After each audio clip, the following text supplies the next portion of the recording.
ನಮಸ್ಕಾರ ಸ್ನೇಹಿತರೆ, ಎಂಕೆ ಕನ್ನಡ ಚಾನಲ್ಗೆ ಸ್ವಾಗತ. ಸ್ನೇಹಿತರೆ, ಭಾರತೀಯ ರಿಸರ್ವ್ ಬ್ಯಾಂಕ್ ಜನರ ಉಳಿತಾಯ ಖಾತೆಗೆ ಸಂಬಂಧಪಟ್ಟಂತೆ ಈಗಾಗಲೇ ಅನೇಕ ನಿಯಮಗಳನ್ನು ದೇಶದಲ್ಲಿ ಜಾರಿಗೆ ತಂದಿದೆ. ಭಾರತೀಯ ರಿಸರ್ವ್ ಬ್ಯಾಂಕ್ 2025ರಲ್ಲಿ ಉಳಿತಾಯ ಖಾತೆ ಹೊಂದಿರುವವರಿಗೆ ಹೊಸ ನಿಯಮಗಳನ್ನು ಜಾರಿಗೆ ತಂದಿದೆ. ಈಗ ಭಾರತೀಯ ರಿಸರ್ವ್ ಬ್ಯಾಂಕ್ 10 ವರ್ಷಗಳ ಹಳೆಯ ಬ್ಯಾಂಕ್ ಖಾತೆ ಹೊಂದಿರುವವರಿಗೆ ಹೊಸ ನಿಯಮ ತಂದಿದೆ. ಸಾಮಾನ್ಯವಾಗಿ ಈಗಿನವರು 2 ಅಥವಾ 3 ಉಳಿತಾಯ ಖಾತೆಗಳನ್ನು ಹೊಂದಿರುತ್ತಾರೆ.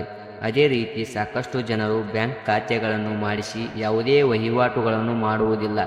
ಭಾರತೀಯ ರಿಸರ್ವ್ ಬ್ಯಾಂಕ್ ನಿಯಮದ ಪ್ರಕಾರ 10 ವರ್ಷಗಳವರೆಗೆ ಬ್ಯಾಂಕ್ ಖಾತೆಗಳಲ್ಲಿ ಯಾವುದೇ ರೀತಿಯ ಚಟುವಟಿಕೆ ಇಲ್ಲದಿದ್ದರೆ ಅಂತಹ ಬ್ಯಾಂಕ್ ಖಾತೆಗಳನ್ನು ನಿಷ್ಕ್ರಿಯ ಬ್ಯಾಂಕ್ ಖಾತೆ ಎಂದು ಪರಿಗಣಿಸಲಾಗುತ್ತದೆ ಎಂದು ಭಾರತೀಯ ರಿಸರ್ವ್ ಬ್ಯಾಂಕ್ ಆದೇಶ ಹೊರಡಿಸಿದೆ.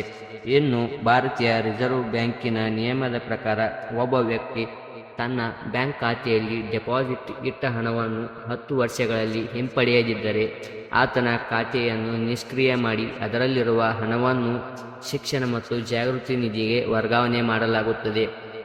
ಒಂದು ವೇಳೆ ಭಾರತೀಯ ರಿಸರ್ವ್ ಬ್ಯಾಂಕ್ ನಿಮ್ಮ ಹಣವನ್ನು ಶಿಕ್ಷಣ ಮತ್ತು ಜಾಗೃತಿ ನಿಧಿಗೆ ವರ್ಗಾವಣೆ ಮಾಡಿದ್ದರೆ ಆ ಹಣವನ್ನು ನೀವು ಯಾವಾಗ ಬೇಕಾದರೂ ಕ್ಲೇಮ್ ಮಾಡಿಕೊಳ್ಳಬಹುದು ಎಂದು ಭಾರತೀಯ ರಿಸರ್ವ್ ಬ್ಯಾಂಕ್ ತಿಳಿಸಿದೆ.